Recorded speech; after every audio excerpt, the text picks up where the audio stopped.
संसार येथे सार भगवंत. आणखीन एका ठिकाणी भगवान गोपाल कृष्णाच्या सान्निध्यात असणारे गोपाळ देवाला सांगतात, देवा तुझ्या सान्निध्यात आल्यावर आम्हाला खरंच सुख प्राप्त झाले. दुसऱ्याच्या सान्निध्यात जे सुख आम्हाला पाहायला मिळालं नाही ते सुख आम्हाला तुझ्या सान्निध्यात खायला मिळालं आणि तुझ्या सान्निध्यात खायला मिळालं असं म्हणल्याच्या नंतर महाराज देव म्हणू लागले त्या गोपाळांना, तुम्हाला खरं सुख प्राप्त झालंय ना, आता जावं मग घराकडे. घराकडे कशाला राहता, आता माझ्याकडे काय काय काम आहे तुमचं. त्यावेळेस देवाला गोपाळ सांगत आहे, आता घराकडे कशाला जावं, घरी ताकाचे सरोवर येथे नवनीताचे पोर. आता घराकडे काय ताकाचं पाणी प्यायला जावं होय, तुमच्याकडे एवढं सुंदर तूप सोडून देऊन नवनीत सोडून देऊन घराकडे ताकाचं पाणी प्यायला कशाला जावं.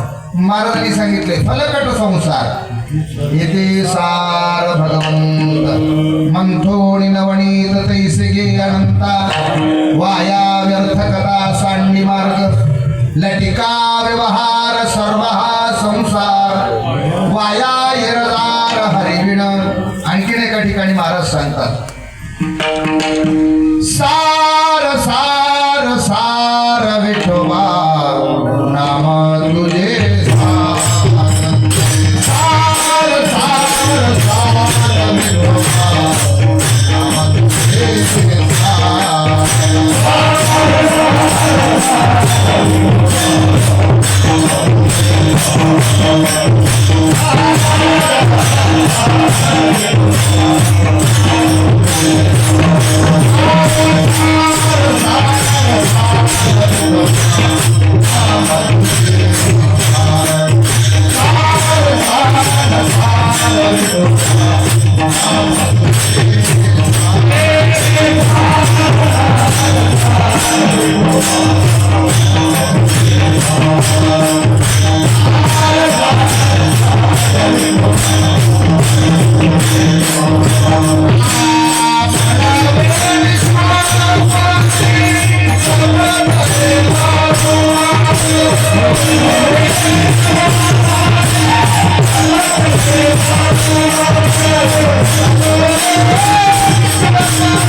नाम तुझे सार. आणि म्हणून या जगात जर सार जर काय असेल तर भगवत भक्ती आहे महाराज. आणि म्हणून जगत मिथ्या आहे, प्रभू सत्य आहे. सत्य तू सत्य तू सत्य तू विठ्ठला. म्हणून महाराज म्हणतात, देवा बाकी कोणाचंही विसर पडलं तरी जमलं, तुमचं विसर मला पडू नये आणि हे मला द्या, दुसरं काही